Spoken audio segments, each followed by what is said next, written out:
Section 1. You will hear a conversation about accommodation rules. First, you have some time to look at questions 1 to 3.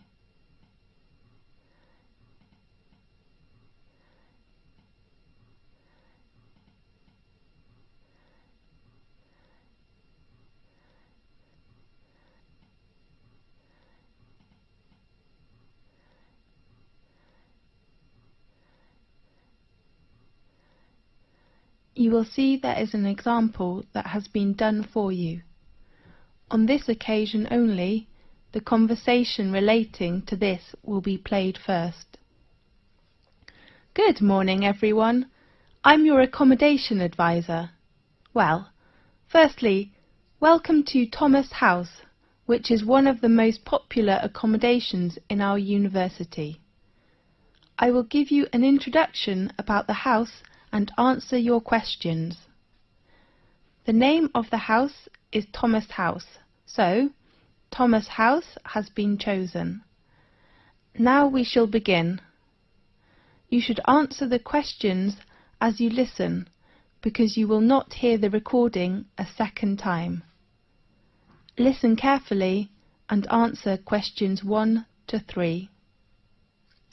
Good morning, everyone. I'm your accommodation advisor. Well, firstly, welcome to Thomas House, which is one of the most popular accommodations in our university. I will give you an introduction about the house and answer your questions.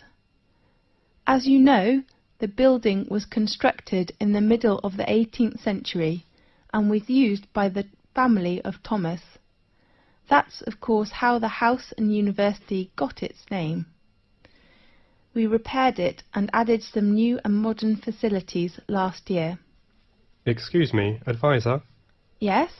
What kind of facilities are there in Thomas House? There are 3 floors. A front hall and a dining room are on the ground floor. Does the house have a garden? Of course. And a garage? No, we don't provide parking lot to students. Okay. A small gym with some new equipment is on the 2nd floor. Does it have a computer room? No, I mean a leisure room on the 2nd floor, and you can find a comfortable lounge with a big balcony on the same floor. How about bedroom and bathroom? They are both on the top. How many students are there in one flat? 4 to 6. I wonder if I have to share a bathroom with others. No, we provide every student a bedroom and a bathroom. Great.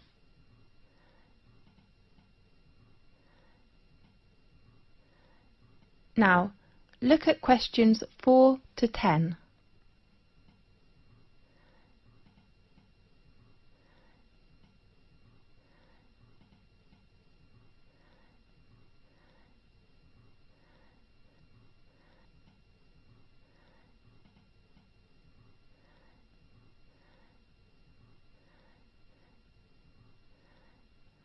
Now listen carefully and answer questions 4 to 10.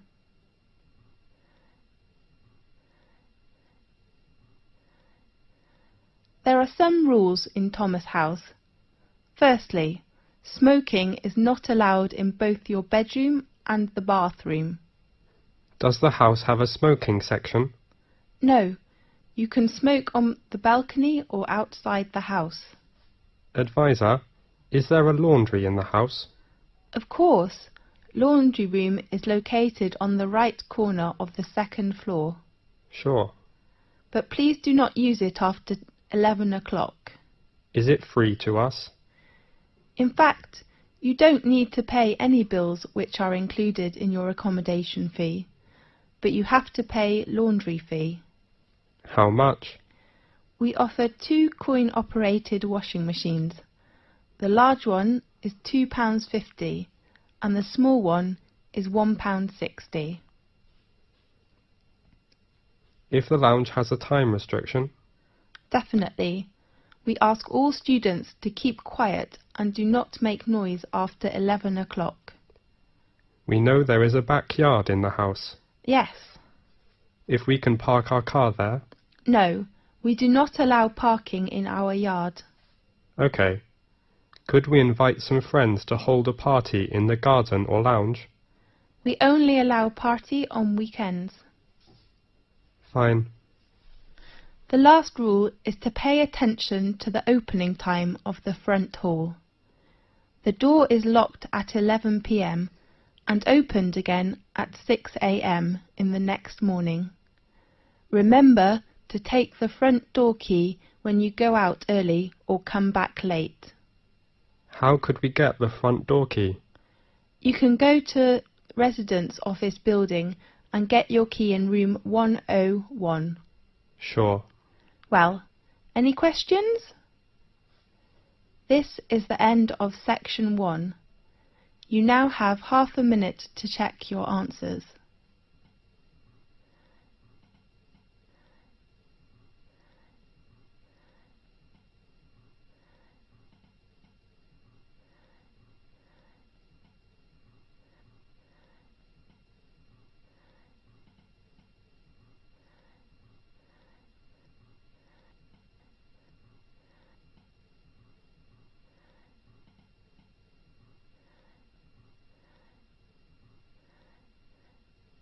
Now turn to section 2.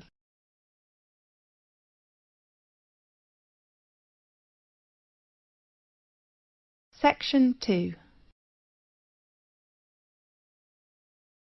You will hear an introduction about sports matches.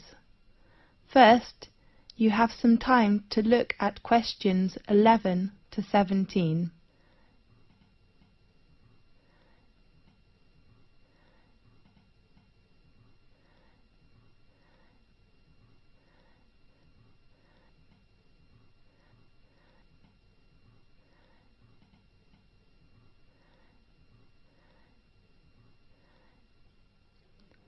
Now listen carefully and answer questions 11 to 17.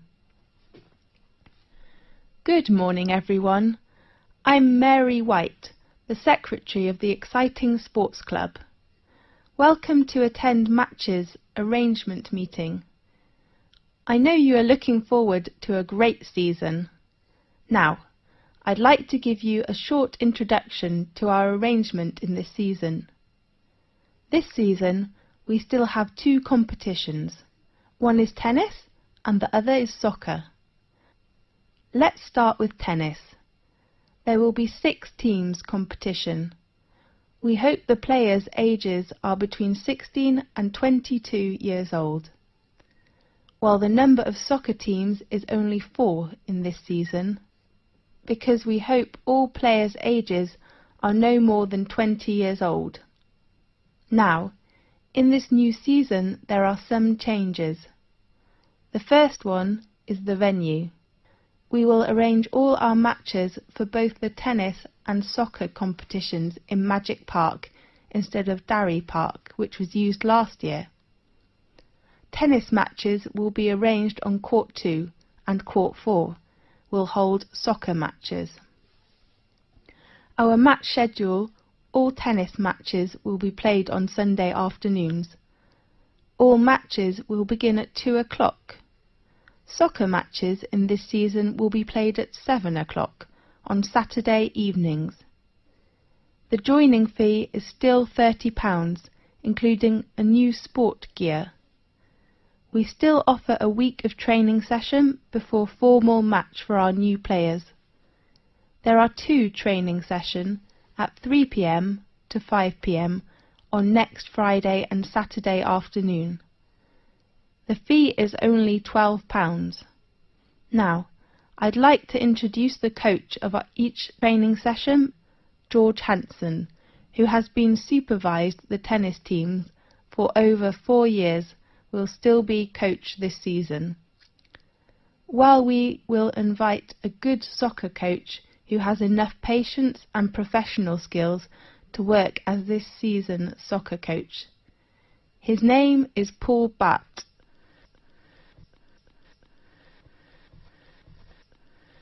Now, look at questions 18 to 20.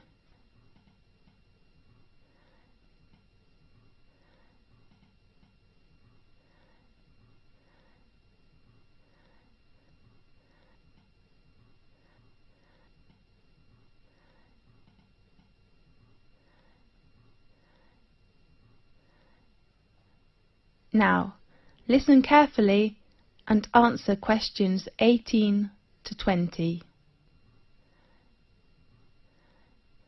In addition, we offer some activities to thank all players. Please look at your brochure. There are some activities and their time arrangements. At the beginning, we hope to start the season with a barbecue dinner on next Saturday in Magic Park. I do really hope all players will go there to enjoy the dinner, and you may invite your relatives and friends. Of course they have to pay a little fee, with just £5. And then, after the final match in the season, we will vote this season's MVP, the most valuable player. The 2 players from tennis team and soccer team will gain an honour and a prize from our sports centre.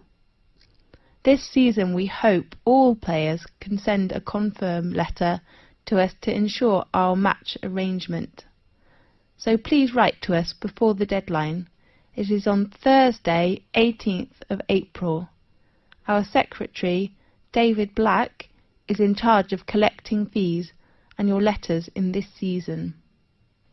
His room number is 214 and his phone is 332567.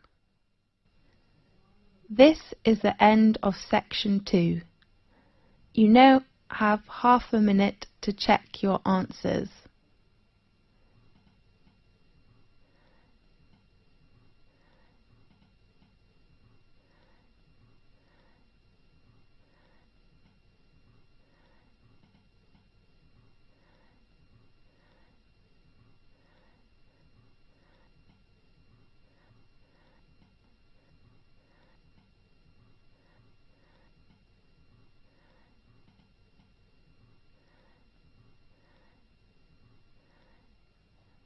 Now turn to section 3.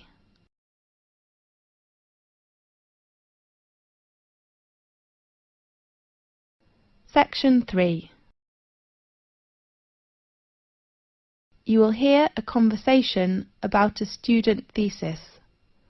First, you have some time to look at questions 21 to 24.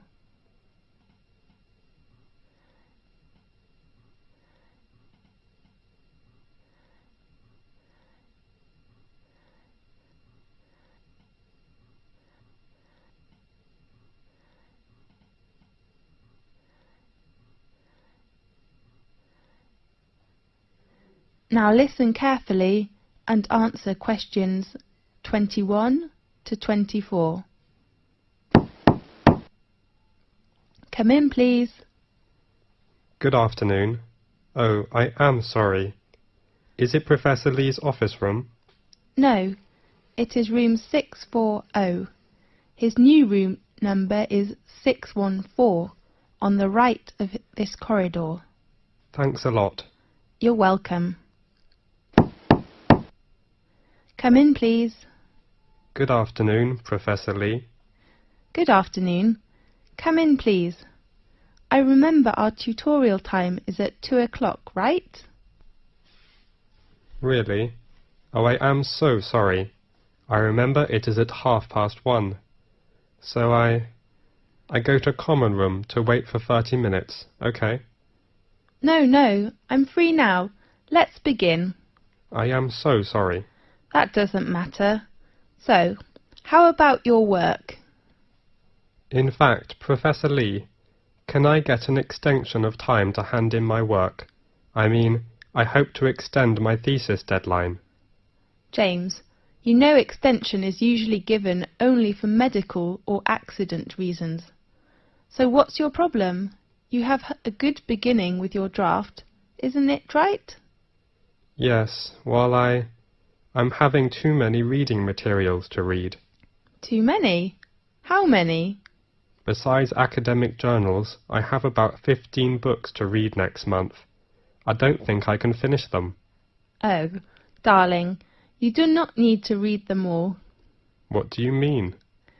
I mean, You can choose some parts of these books which can help your work. Really? Could you give me some suggestions? Sure.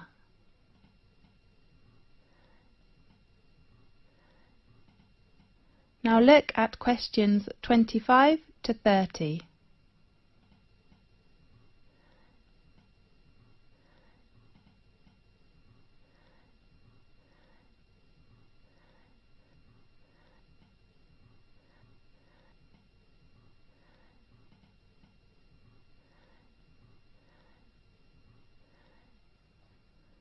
Now listen carefully and answer questions 25 to 30.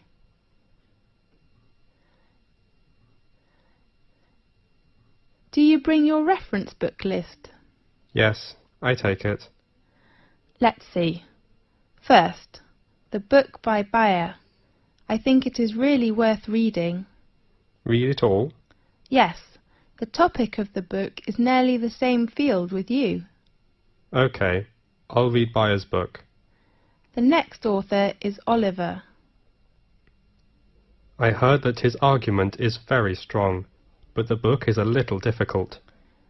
You are right, but I still recommend you to know about his argument, which will give you a lot of help.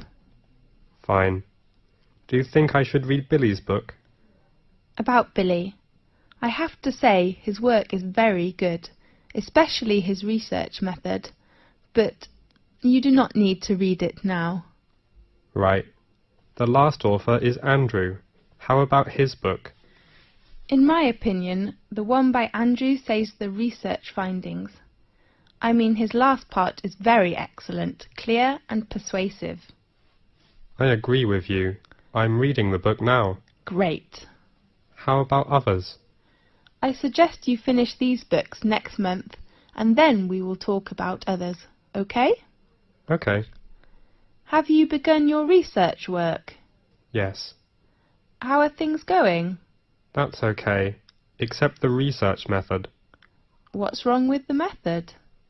I have made some interviews, Yes. but I found they couldn't give me the data I need. Who are the interviewees? Some are our classmates and others are schoolmates. Oh no. James, it's better for you to interview some professionals. Do you think it is better for me to change another research method, such as questionnaire? I don't think you will have enough time to design it and then analyze your research data. That will waste you a lot of time. You're right. And pay attention to your reference. Reference books? No, I mean you should make clearly about what reference books you read, and then write them after your thesis. Okay, I'll make them clear. Fine. I hope to see your work quickly. I hope too. Thanks for your help, Professor Lee. That's okay. See you next time. See you. This is the end of section 3. You now have half a minute to check your answers.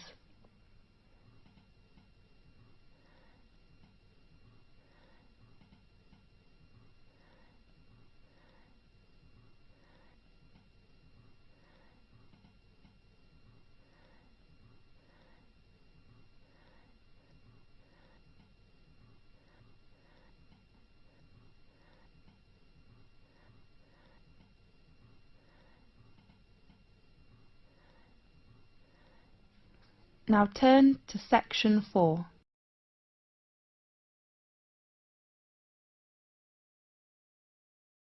Section 4. You will hear a conversation about astronomy. First, you have some time to look at questions 31 to 40.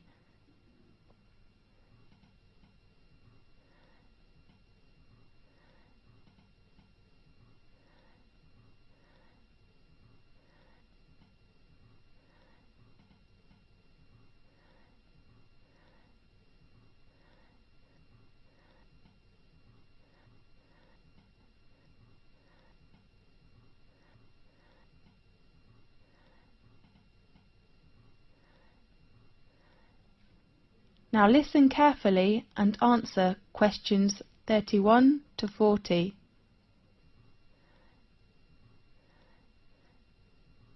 This is Magic Time from the BBC. I am Faith. In today's programme, we invite a Professor of Astronomy. Welcome, Lewis. Thanks a lot, Faith. What magic information will you introduce to us? We all know the Leonids in August are coming, so today let's talk about meteors. Good topic. At one time or another, almost everyone has glimpsed a swift little streak of light dashing across the night sky. Nearly everyone makes wishes when they see them, and blame both good and bad luck on their presence. Yes, these sudden celestial visitors are meteors. We often call it shooting star.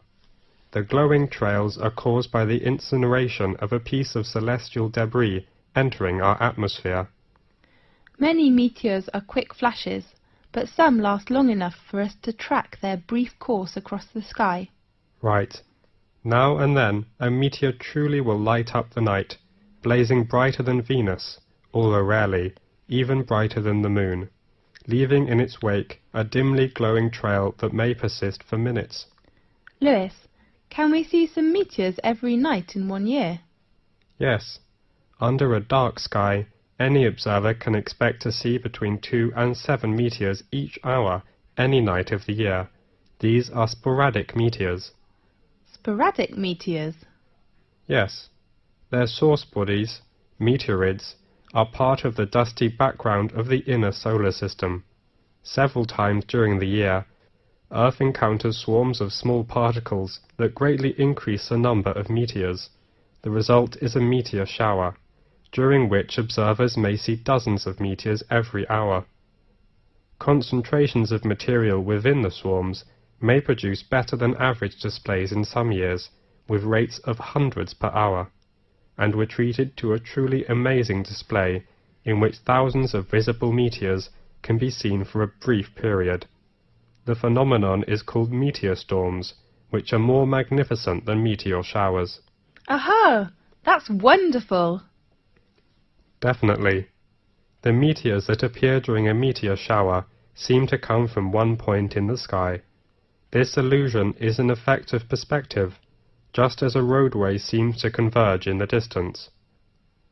Usually, meteor showers get the name of the constellation from which the meteors appear to radiate. Such as during the Perseid shower in August, meteors seem to streak from a point in the constellation Perseus. When is the biggest meteor storm? According to records, in 1833, a storm of 60,000 meteors an hour shocked the world. 60,000? That's unbelievable! By the 1860s, scientists had known that many meteor showers were annual, including the normally placid Leonids, which produced the big storm, and that they were somehow related to comets. Really? Yes. But most of the meteors people have seen during one of the annual showers arise from fluffy particles not much larger than sand grains. As a particle enters Earth's atmosphere, it collides with gas atoms and molecules. The particle becomes wrapped in a glowing sheath of heated air and vaporized material boiled off its own surface.